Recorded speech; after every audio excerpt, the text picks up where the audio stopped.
तो जैसे आप सर ये काम कर रहे हैं, डी एडिक्शन सेंटर चला रहे हैं, तो उस पे पर पेशेंट के कितना खर्चा होता है? अब वहाँ की फैसिलिटीज़ के हिसाब से कम ज़्यादा होता है।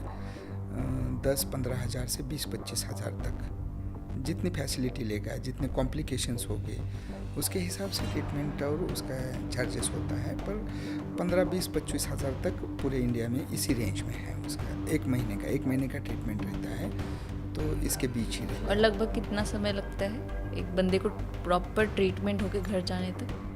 वहाँ एडमिट होके 1 महीना रहना पड़ता है, उसके बाद में 6 महीने तक फॉलोअप लेना पड़ता है और 2 साल तक हेल्प लेनी पड़ती है डी एडिक्शन सेंटर से।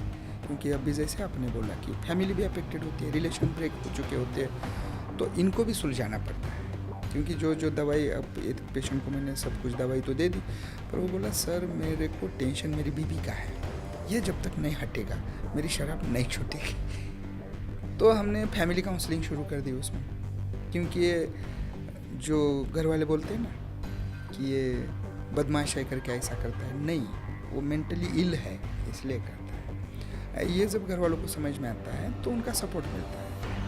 तो इसलिए फैमिली को इकट्ठा करके सब टूटे हुए रिश्ते जोड़ना, ये भी इम्पोर्टेंट है।